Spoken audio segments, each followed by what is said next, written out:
राजनांदगांव जिले के डोंगरगढ़ में नमो ड्रोन दीदी योजना के तहत महिलाएं आत्मनिर्भर बन रही हैं। जी हां, डोंगरगढ़ के अछोली की शांति विश्वकर्मा ने इस योजना का लाभ लिया और अब खेतों में नैनो यूरिया और कीटनाशकों का छिड़काव करती हैं, जिससे किसानों का समय, श्रम और खर्च बचता है। शांति विश्वकर्मा अब लखपति बन चुकी हैं। हर महीने लगभग 1 लाख रुपए की इनकम उन्हें इस ड्रोन के माध्यम से हो रही है। साथ ही साथ अन्य महिलाओं को भी अपने साथ जोड़ने के लिए वो प्रेरित करती है। केंद्र और राज्य सरकार के सहयोग से उनको लगभग 15 लाख रुपए का सामान निःशुल्क मिला है, जिसके माध्यम से वे जिले के अलग अलग क्षेत्र में पहुंचकर ड्रोन के माध्यम से दवाओं का छिड़काव कर रही हैं और आत्मनिर्भरता की मिसाल पेश कर रही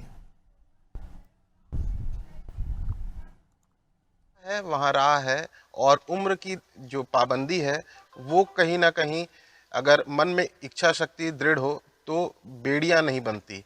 जी हाँ, हम इस समय राजनांदगांव जिले के डोंगरगढ़ में मौजूद हैं और कुछ ऐसा ही दृश्य यहाँ निकल कर सामने आया है, जहाँ द्रोण दीदी के नाम से प्रसिद्ध शांति विश्वकर्मा जी हमारे साथ हैं। और ये अपने आप में न केवल डोंगरगढ़ शहर बल्कि पूरे ज़िले में प्रसिद्ध है और एक महिलाओं के लिए मिसाल बन चुकी है, जो लगातार सिंचाई के क्षेत्र में ड्रोन से क्रांति के लिए भी जानी जाती है। हमारे साथ इस समय मौजूद है शांति जी। हम सीधे उनसे संवाद करते हैं कि कहाँ से उन्हें इस चीज़ के लिए मोटिवेशन मिला और कहाँ से ट्रेनिंग हुई और किस तरह से अभी वो अपने इस व्यवसाय को आगे बढ़ा रही हैं।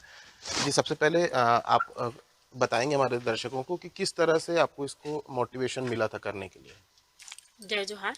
मेरा नाम शांति विश्वकर्मा है और मैं डोंगरगढ़ इंद्रनगर की निवासी हूँ। ये हम लोगों को समूह में विहान योजना के तहत जनपद से हमें सूचना मिली थी कि आपको ड्रोन पायलट की ट्रेनिंग करना है। तो हम सभी महिलाओं ने फिर मीटिंग किया और बैठक करके एक दूसरे से पूछा गया। तो कोई भी महिलाएं जाने के लिए तैयार तो हुई नहीं, पर सब लोग मुझे बोली दीदी कि आप चले जाइए, आपके बच्चे भी बड़े हो गए हैं और आप अध्यक्ष भी हैं समूह की।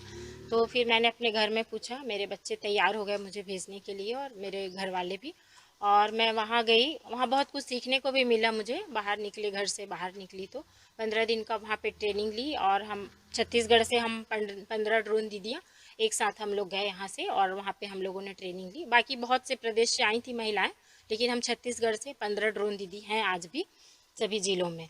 और वहाँ से ट्रेनिंग के आने के बाद फिर हमारे माननीय मुख्यमंत्री जी विष्णुदेव साय जी जब 2024 में आए थे, तब उन्होंने सबसे पहले बालोद में मुझे बुलाया, रामविचार नेताम जी कृषि मंत्री, और वहाँ पे मुझे सम्मानित किया गया और चाबी दी ड्रोन की। और इसके बाद मुझे ड्रोन दिया गया। तो आज से 2 साल लगभग हो चुके हैं मुझे, निरंतर मैं काम कर ही रही हूँ। बहुत कम घर पे रहती हूँ, ऑर्डर भी मुझे बहुत मिलते हैं। तो ये थी हमारे साथ द्रोण दीदी के नाम से प्रसिद्ध महिला, जिन्होंने साफ तौर पर ऑन कैमरा कहा कि महिलाओं को जीवन में कुछ ना कुछ आगे बढ़ने के लिए लगातार करना चाहिए। और आप देख भी पा रहे होंगे कि जब मन में चाह हो तो उम्र जो है वो बेड़ी नहीं बनती है, और ये उन्होंने साबित करके दिखाया है। शशांक उपाध्याय, अनादि टीवी के लिए, राजनांदगांव, छत्तीसगढ़।